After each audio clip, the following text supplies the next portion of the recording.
Anne was a young office worker who often worked late into the night. She had just started a new job in a towering old building in the heart of the city.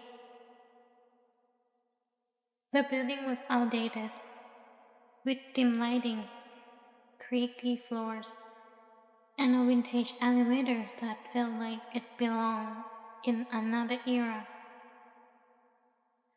Colleagues often joked that the elevator had a mind of its own, and Anne occasionally heard rumors that it sometimes went to the floor that didn't exist. She laughed it off as an officer ghost story, even though something about the elevator always made her feel uneasy.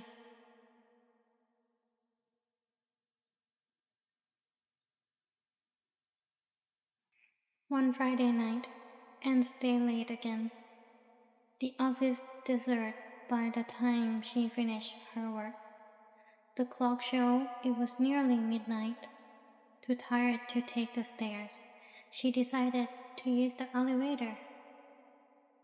Even though she hated its groaning, mechanical sounds, she stepped inside, pressed a button for the ground floor, and waited, leaning against the elevator door. The door was closed with a soft ding, and the elevator began to slowly descend. As the elevator descended past the empty offices, it suddenly jolted and came to an unexpected halt. The lights flickered, and Anne's heart skipped a beat. She pressed the button for the ground floor once again, hoping it was just a minor glitch.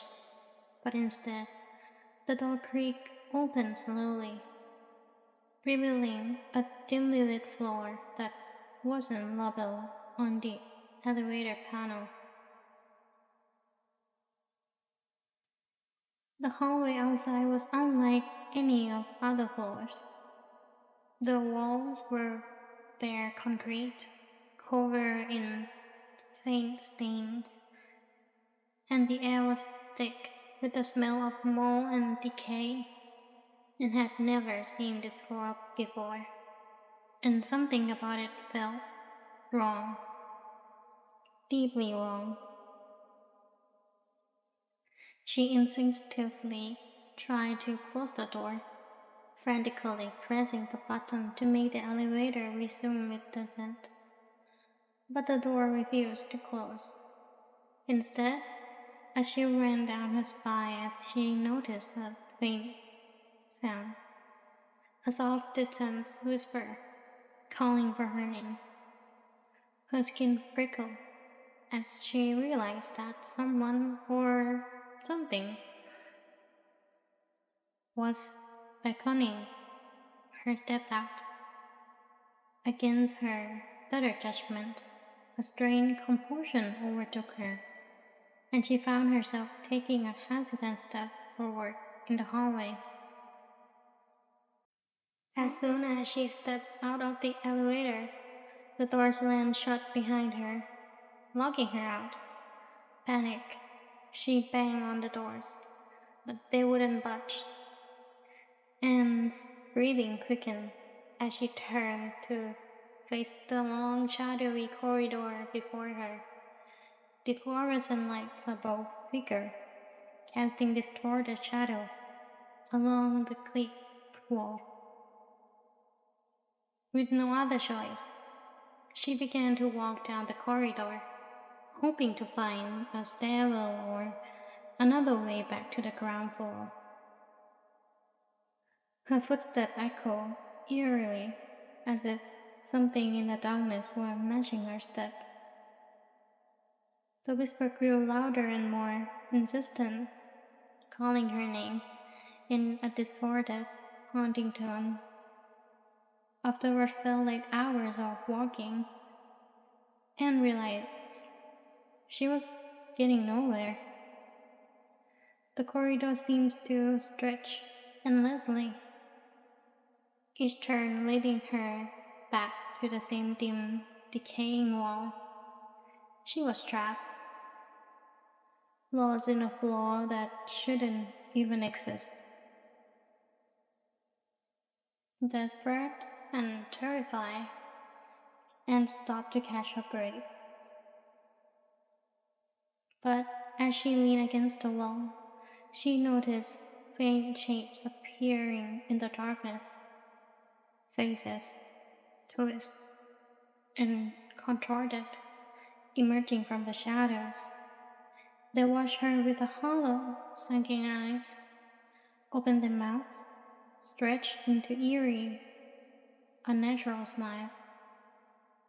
"Help, please," she whispered, but the face only stared.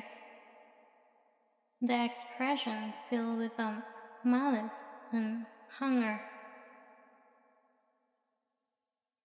One face, that of a young woman with tangled hair and hollow eyes, began to whisper, her voice cold and hollow. "You shouldn't have come here.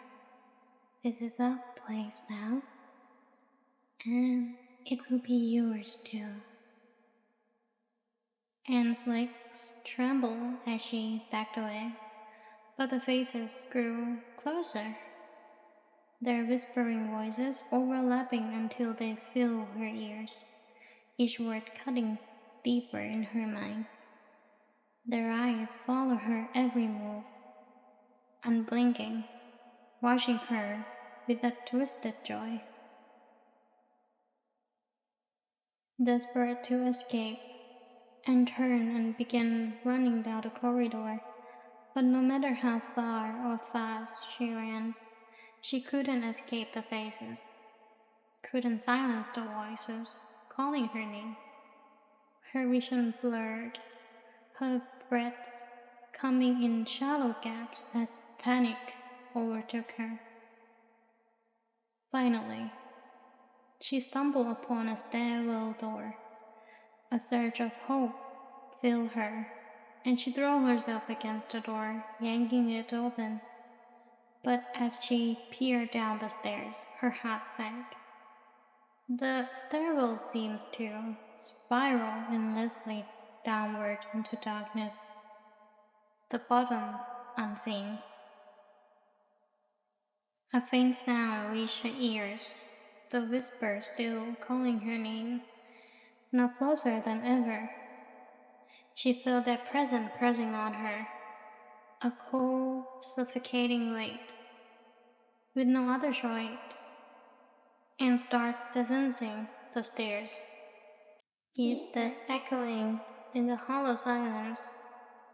As she descended, the walls around her grew darker, colder, until all the lights faded, and she was left in a total darkness. Days later, her co-worker began to wonder why Anne hadn't come to work. Her absence was reported, and a search was conducted throughout the building, but there was no sign of her. The security camera showed her entering the elevator late that Friday night, but there was no footage of her leaving. The elevator appeared to go directly to the ground floor, as if she'd simply vanished. But then one evening, a janitor found her phone in the basement, laying on the floor of the empty elevator. When he picked it up, the screen flickered to life, showing a single new notification. It was a message, sent from Anne's own number. Even though her phone has been found, the message read, "I'm still here, but I can't leave." In the following days, employees report strange occurrences in the elevator. Some claim to hear a woman sob, desperate whisper late at night, calling for help. Other felt cold hands brush their shoulders when they were alone, only to turn and find the elevator empty.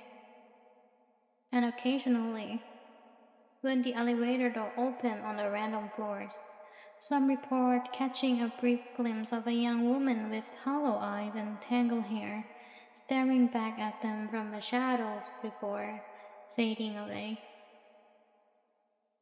The building's manager eventually sealed off the mysterious fall, but the elevator still occasionally stopped there, doors opening to reveal nothing but the darkness. Whispers, however, continue, an endless plea for escaping that can never be answered.